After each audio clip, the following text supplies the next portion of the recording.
Bonjour, ici Nadine pour actualité-dvd.com et aujourd'hui je vais vous parler du film sorti en juillet 2016 et distribué par Warner Home Video, Lights Out ou Dans le noir en français. Il est offert en DVD Blu-ray et copie digitale HD. Le réalisateur est David F. Sandberg et les principaux acteurs sont Teresa Palmer, Gabriel Bateman, Alexander Dispersia, Billy Burke et Maria Bello. Toute jeune, Rebecca se demandait toujours ce qui était à la source de ses frayeurs dans le noir. Loin du foyer familial, elle pensait s'être libérée pour de bon de ses peurs d'enfance.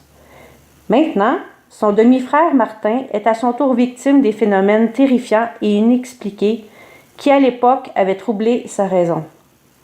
Une entité terrifiante, mystérieusement liée à leur mère, se manifeste à nouveau. Cette fois, alors que Rebecca est sur le point de résoudre l'énigme, elle doit se rendre à l'évidence. Sa vie et celle de ses proches sont réellement en danger dans le noir. Dans le noir est un film personnellement très prévisible, comportant de nombreux clichés de films d'horreur comme la jeune rebelle qui veut sauver sa famille, le chum par rapport dans l'histoire, les portes qui se ferment et s'ouvrent seules.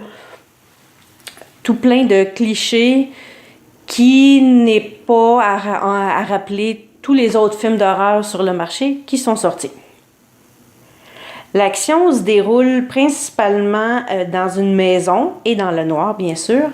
Alors, pour ce qui est du décor, il n'y a pas grand-chose à signaler. Ça reste très basique, ça reste très simple. La performance des acteurs est bonne, sans plus. Rien qui mérite un Oscar. Cependant, le gros plus, c'est que l'intrigue commence dès les premières minutes, ce qui est rare pour ce genre de film, et se poursuit tout le long avec très peu de répit.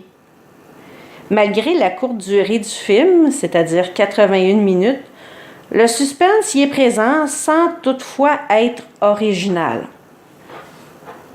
Voilà.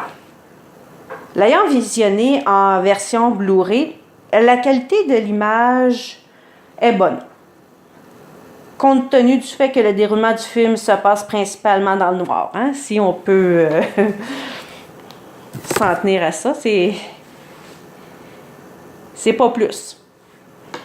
Les pistes sonores pour le film Dans le noir, c'est l'anglais 5.1, anglais malentendant 5.1, français 5.1, espagnol 5.1 et portugais.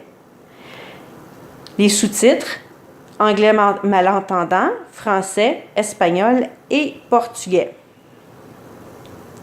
Les suppléments disponibles pour le film, c'est des scènes supprimées qui sont en anglais mais sous-titrées en français, qui selon moi auraient dû être dans le film et non pas supprimées. Ça leur aurait rajouté un petit peu plus de profondeur au film.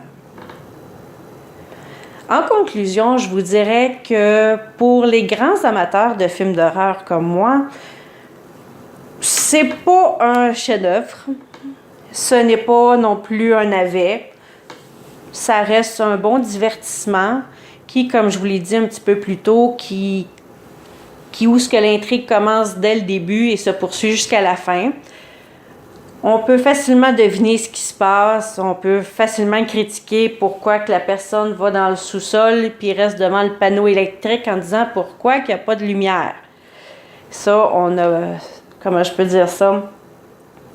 Plusieurs films d'horreur ont eu déjà cette idée-là, donc c'est pas un scénario très très original, mais qui reste un film à voir à la maison, à avoir dans sa collection, qui reste un bon film avec beaucoup de suspense. À faire des sauts, ça va dépendre de votre niveau, mais pour moi, il n'y a rien eu de très spectaculaire. Peut-être sur grand écran, mais sur un écran de télévision, ça reste un petit film de vendredi soir ou encore de dimanche après-midi quand il ne fait pas beau. Voilà, c'était Nadine. Merci et bon visionnement.